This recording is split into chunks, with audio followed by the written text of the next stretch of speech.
Hi friends, ഏറ്റവും ഒടുവിലത്തെ data പ്രകാരം 17,62,000 കോടി എന്നുള്ള ലെവലിലാണ് റിലയൻസ് ഇൻഡസ്ട്രീസിന്റെ മാർക്കറ്റ് ക്യാപ്പ് നമുക്ക് കാണാൻ കഴിയുക. അപ്പോൾ സ്റ്റോക്ക് എക്സ്ചേഞ്ചിൽ ലിസ്റ്റ് ചെയ്ത ഏറ്റവും അധികം മാർക്കറ്റ് ക്യാപ്പ് ഉള്ള കമ്പനിയാണ് റിലയൻസ്. കൂടാതെ നിഫ്റ്റി 50 ഇൻഡെക്സിലെ 7.77% വെയിറ്റേജ് ഉള്ള കമ്പനി കൂടിയാണ് റിലയൻസ് ഇൻഡസ്ട്രീസ്.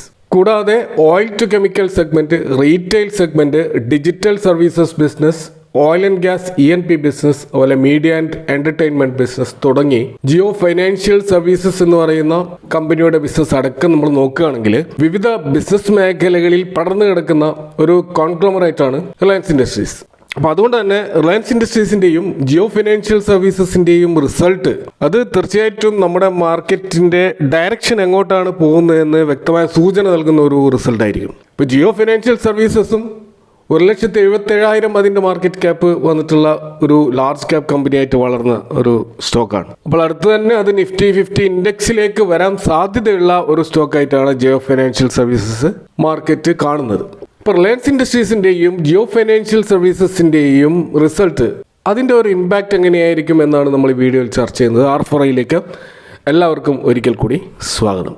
റിലയൻസിന്റെ റിസൾട്ടിൽ നമുക്ക് കാണാൻ കഴിയുന്നത് അതിന്റെ ഗ്രോസ് റവന്യൂ അത് 2,60,000 മുകളിലാണ് നമുക്ക് കാണാൻ കഴിയുക. അപ്പൊ കഴിഞ്ഞ ക്വാർട്ടറിൽ, അതായത് കഴിഞ്ഞ ഡിസംബർ ക്വാർട്ടറിൽ എത്രയാണോ അതിന്റെ ഗ്രോസ് റവന്യൂ അത് ഈ വർഷത്തെ ഡിസംബർ ക്വാർട്ടറായിട്ട് താരതമ്യം ചെയ്യുമ്പോൾ 7.7% ഇയർ ഓൺ ഇയർ ഇൻക്രീസ് ആണ് നമുക്ക് കാണാൻ കഴിയുന്നത്. അതുപോലെ ഓപ്പറേറ്റിംഗ് പ്രോഫിറ്റ് അഥവാ എബിറ്റ അത് 48,000 കോടിയാണ് കാണാൻ കഴിയുന്നത്.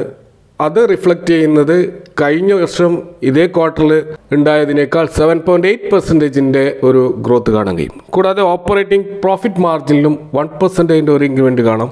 18% ഇപ്പോൾ നമുക്ക് എബിറ്റ മാർജിൻ കാണാൻ കഴിയുന്നത്.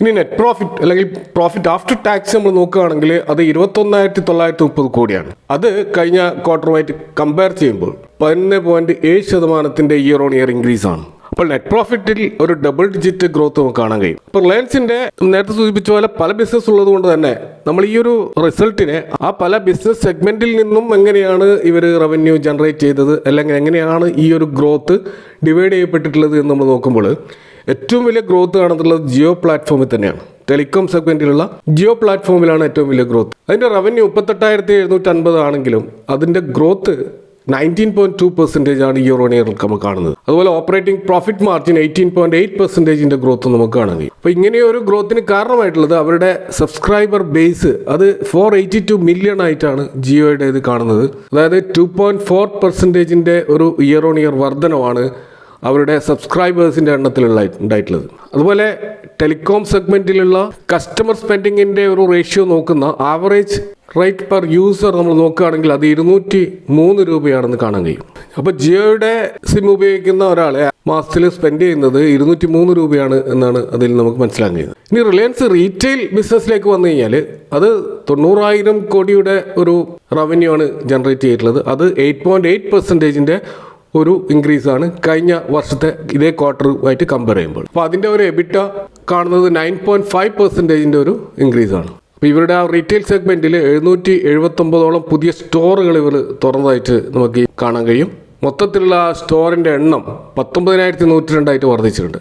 ഇനി ഇവരുടെ മേജർ ബിസിനസ് ആയിട്ടുള്ള ഓയിൽ ടു കെമിക്കൽ ബിസിനസ്സിൽ 1,49,000 മുകളിലാണ് അതിന്റെ റവന്യൂ. അവിടെ ഉണ്ടായിട്ടുള്ള ഇയർ ഓൺ ഇയർ ഗ്രോത്ത് 6%. എന്നാൽ എബിറ്റ വളരെ കുറവാണ്, 2.4% ഇയർ ഓൺ ഇയർ ഗ്രോത്ത് ആണ്. ഡൊമസ്റ്റിക് ഡിമാൻഡ് വർദ്ധിച്ചതാണ് ഈ ഒരു ഗ്രോത്തിന് കാരണമായിട്ടുള്ളത്. അതുപോലെ ഇവരുടെ oil and gas EP business നോക്കുകയാണെങ്കിൽ അവിടെ റവന്യൂ 6,370 ആണ്.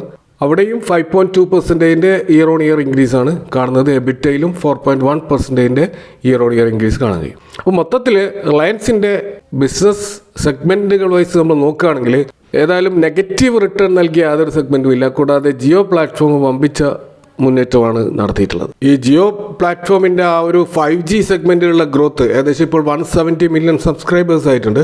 കൂടാതെ ജിയോ എയർ ഫൈബർ എന്നുള്ള ആ ഒരു വൈഫൈ സർവീസ് അതും മാർക്കറ്റിലേക്ക് നല്ല തോതിൽ പെനിട്രേറ്റ് ചെയ്തിട്ടുണ്ട് എന്നാണ് നമുക്ക് കാണാൻ കഴിയുക. അതുപോലെ റിലയൻസ് റീറ്റെയിൽ സ്ട്രോങ് ആയിട്ടുള്ള ആ ഒരു ഫെസ്റ്റിവൽ സീസണിന്റെ ബിസിനസ് നല്ല തോതിൽ അതിന്റെ ഗ്രോത്തിന് സഹായിച്ചിട്ടുണ്ടെന്നാണ് പറയുന്നത്. അപ്പോൾ ഓയിൽ ടു കെമിക്കൽ ബിസിനസ് നമ്മൾ നോക്കുകയാണെങ്കിൽ വേൾഡ് വൈഡ് ഗ്ലോബലായിട്ട് വലിയ തോതിൽ വളറ്റിലിറ്റി ഉണ്ടായ ഒരു സമയമായിട്ട് പോലും ഇവരുടെ ആ ഒരു ബിസിനസ്സിൻ്റെ ആ ഒരു പ്രതിരോധ ശക്തി കാരണം ഇവർക്ക് ലോസിലേക്ക് പോയിട്ടില്ല എന്ന് മനസ്സിലാക്കാൻ കഴിയും. അപ്പോൾ വർദ്ധിച്ചു വന്ന ഡൊമസ്റ്റിക് ഡിമാൻഡ് ഇവരെ രക്ഷിച്ചു എന്നാണ് നമുക്ക് കാണാൻ കഴിയുന്നത്. അപ്പോൾ റിലയൻസിൻ്റെ ഈ ഒരു മൊത്തത്തിലുള്ള റിസൾട്ട് അനലിസ്റ്റുകളുടെ എസ്റ്റിമേറ്റ് അഥവാ സ്ട്രീറ്റ് എസ്റ്റിമേറ്റിനെ ബീറ്റ് ചെയ്ത റിസൾട്ടാണ് നമുക്ക് കാണാൻ കഴിയുക. കാരണം സ്ട്രീറ്റിൻ്റെ പ്രോഫിറ്റ് പറഞ്ഞിരുന്നത് 18,337 കോടിയായിരുന്നു.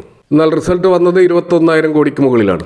അതുപോലെ റവന്യൂവും അനലിസ്റ്റുകളുടെ എക്സ്പെക്ടേഷനെ ബീറ്റ് ചെയ്യുന്ന രീതിയിലാണ് വന്നിട്ടുള്ളത്. അത് 2,60,000 കോടി വന്നിട്ടുണ്ട്.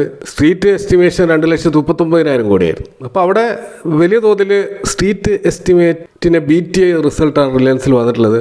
അതുകൊണ്ട് തന്നെയാണ് നമുക്ക് കാണാൻ കഴിയും കഴിഞ്ഞ ദിവസം റിലയൻസിൽ നല്ല തോതിലുള്ള ഒരു അപ്സൈഡ് മൂവ് കണ്ടിരുന്നു. 2.65% ഒരു അപ്സൈഡ് മൂവാണ് കഴിഞ്ഞ ട്രേഡിംഗ് സെഷനിൽ നമ്മൾ കണ്ടത്. മാർക്കറ്റ് 100 പോയിന്റ് താഴോട്ട് വന്നിട്ട് പോലും റിലയൻസ് ശക്തമായിട്ട് മാർക്കറ്റിനെ സപ്പോർട്ട് ചെയ്യുന്ന ഭാഗമായിട്ടാണ് വലിയൊരു തകർച്ച അന്ന് നടക്കാതിരുന്നത്. അപ്പോൾ ഇങ്ങനെ റിലയൻസിൻ്റെ ഈ ഒരു തകർപ്പും പെർഫോമൻസും അതുപോലെ അവരുടെ കമൻട്രിയൊക്കെ സൂചിപ്പിക്കുന്നത് മൊത്തത്തിൽ കമ്പനികളുടെ ഏർണിങ്സിൽ തീർച്ചയായിട്ടും നല്ലൊരു മാറ്റം ഉണ്ടാവുമെന്ന് തന്നെയാണ് സൂചിപ്പിക്കുന്നത്. പവാമ എന്ന് പറയുന്ന ഇന്റർനാഷണൽ ബ്രോക്കറേജ് ഇതിൻ്റെ അടിസ്ഥാനത്തിൽ റിലയൻസിന് ഒരു ബൈ റേറ്റിംഗ് ആണ് കൊടുത്തിട്ടുള്ളത്. അവരുടെ ടാർഗറ്റ് 1673 ആണ്. അതുപോലെ ഡൊമസ്റ്റിക് ആയിട്ടുള്ള IIFL സെക്യൂരിറ്റീസ് ഇതിന് ഒരു ബൈ റേറ്റിംഗ് കൊടുത്തിരുന്നു. 1729 എന്നുള്ള ടാർഗറ്റാണ് അവരും വെച്ചിട്ടുള്ളത്. അപ്പോൾ ഇത്തരത്തിൽ വളരെ ഒരു ബുള്ളിഷ്നെസ് ഈ സ്റ്റോക്കിൽ വന്നതായിട്ട് നമുക്ക് കാണാം. ഇതൊരു പോസിറ്റീവായിട്ടുള്ളൊരു കാര്യമാണ്. ഇത് നമ്മൾ ജിയോ ഫൈനാൻഷ്യൽ സർവീസസിലേക്ക് വന്നു കഴിഞ്ഞാൽ അവിടെ consolidated net profit year on year 295 കോടിയായിട്ട് നമുക്ക് കാണാൻ കഴിയും. ഇത് ആക്ച്വലി കഴിഞ്ഞ വർഷം ഇതേ ക്വാർട്ടറിൽ രേഖപ്പെടുത്തിയ 294 ഏകദേശം അതേ റേഞ്ചിൽ തന്നെയാണ് നമുക്ക് കാണാൻ കഴിയുന്നത്. അതുപോലെ റവന്യൂ 414 കോടിയിൽ നിന്ന് 438 കോടിയിട്ട് വർദ്ധിച്ചിട്ടുണ്ട്. ഏകദേശം 6% ഒരു ഗെയിൻ അവിടെയും കാണാം. എന്നാൽ ക്വാർട്ടർ ഓൺ ക്വാർട്ടറിൽ നമുക്ക് കാണാൻ കഴിയും അവിടെ 37% ഒരു ഡിക്ലൈൻ റവന്യൂവിൽ കാണാൻ കഴിയും. അതുപോലെ നെറ്റ് പ്രോഫിറ്റിലും 57% ഒരു ഡിക്ലൈൻ കാണാൻ കഴിയും. അപ്പോൾ ഇവിടെ നമ്മൾ ശ്രദ്ധിക്കേണ്ട ഒരു കാര്യം, ജിയോ ഫൈനാൻഷ്യൽസിൽ റിലയൻസ് ഇൻഡസ്ട്രീസിൻ്റെ സ്റ്റേക്ക് ഉണ്ട്. അതായത് അവർ 3% കൂടുതൽ ഷെയർ റിലയൻസ് ഇൻഡസ്ട്രീസ് സ്വന്തമായിട്ട് ഓൺ ചെയ്യുന്നുണ്ട്. മുകേഷ് അംബാനിയും നീത അംബാനിയും ഒക്കെ കൂടാതെ റിലയൻസ് കമ്പനി തന്നെ ഇതിൽ 3% കൂടുതലായിട്ടുള്ള ഹോൾഡിംഗ് കാണാൻ കഴിയും. അപ്പോൾ കഴിഞ്ഞ സെപ്റ്റംബർ ക്വാർട്ടറിൽ ഡിവിഡൻഡ് പ്രഖ്യാപിച്ചപ്പോൾ ആ ഡിവിഡൻഡ് സ്വാഭാവികമായിട്ടും ജിയോ ഫൈനാൻഷ്യൽസ് കമ്പനിക്കും കിട്ടും. അതിന്റെ ഭാഗമായിട്ട് നമുക്ക് അതർ ഇൻകം എന്നുള്ള ആ ഒരു സെക്ഷനിൽ ഇവർക്ക് ഒരു 226 കോടി ലഭിച്ചതായിട്ട് നമുക്ക് കാണാൻ കഴിയും. അപ്പോൾ സെപ്റ്റംബറിൽ അത് ഈ ഡിവിഡൻഡ് ഇൻകം ആണത്. അപ്പോൾ അത് ആഡ് ചെയ്തുകൊണ്ടാണ് 659 കോടി എന്നുള്ള ഒരു നെറ്റ് പ്രോഫിറ്റ് അവിടെ കാണാൻ കഴിഞ്ഞത്. അത് നമുക്ക് 295 ഇപ്പോൾ കാണുമ്പോൾ അതിൽ മനസ്സിലാക്കേണ്ടത് ഇപ്രാവശ്യം ആ ഡിവിഡൻഡ് കിട്ടിയിട്ടില്ല, അതുകൊണ്ടാണ് 200. അല്ലാതെ അത് ബിസിനസ്സിലുണ്ടായിട്ടുള്ളൊരു ഡിക്ലൈൻ അല്ല എന്ന് നമ്മൾ മനസ്സിലാക്കുക. അപ്പോൾ മൊത്തത്തിൽ ജിയോ ഫൈനാൻഷ്യൽസിൻ്റെ ആ ഒരു പെർഫോമൻസ് ഒരു ഫ്ലാറ്റ് ആയിട്ടുള്ള ഒരു പെർഫോമൻസാണ്. നമുക്കറിയാം ജിയോ ഫൈനാൻഷ്യൽസ് ഒരു ഇനീഷ്യൽ സ്റ്റേജിലാണ്. അതിൻ്റെ ബിസിനസ്സിലൊക്കെ അതിൻ്റെ NBFCയുടെ AUM വർദ്ധിച്ചിട്ടുണ്ട്. അതുപോലെ 7 സിറ്റികളിൽ 9 ഓഫീസുകളുണ്ട് എന്നൊക്കെ നമുക്ക് അതിൻ്റെ റിപ്പോർട്ടുകൾ കാണാൻ പറ്റും. കൂടാതെ കാസ റേഷ്യോയിൽ 25% ഒരു വർധനവുണ്ട്. അത് ഇൻഷുറൻസ് ബ്രോക്കിംഗ് മേഖലയിൽ ഇവർ കുറച്ചുകൂടി ആക്റ്റീവായിട്ട് മുന്നോട്ട് വരുന്നുണ്ട്. അതുപോലെ ഇവരുടെ പേയ്മെൻറ്റ് ബാങ്ക് സർവീസ് ഒക്കെ എക്സ്പാൻഡ് ചെയ്യുന്ന ആ ഒരു ലെവലിലാണ് ഇപ്പോൾ ഉള്ളത്. അതുപോലെ ഇവരുടെ മ്യൂച്വൽ ഫണ്ട് ബിസിനസ്സും ഓൾറെഡി അപ്രൂവലിന് വേണ്ടി കാത്തു നിൽക്കുകയാണ്. അപ്പോൾ ഇങ്ങനെ ജിയോ ഫൈനാൻഷ്യൽസിൻ്റെ എല്ലാ ബിസിനസ് സെഗ്മെൻറ്റുകളും അതിൻ്റെ ഇനീഷ്യൽ സ്റ്റേജിലായതുകൊണ്ട് തന്നെ അതിൻ്റെ റിസൾട്ടുകൾ നമ്മൾ ഇപ്പോൾ ഉള്ള പെർഫോമൻസിനനുസരിച്ചിട്ട് മനസ്സിലാക്കാൻ ബുദ്ധിമുട്ടുള്ളൊരു കാര്യമാണ്.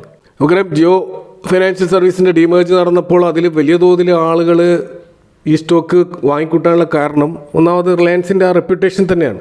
അപ്പോൾ അതിൻ്റെ PE റേഷ്യോ 130 വരെ വന്നിരുന്നു. അവിടെ നിന്ന് ഇപ്പോൾ താഴോട്ടേക്ക് വന്നതായിട്ട് നമുക്ക് കാണാൻ കഴിയും.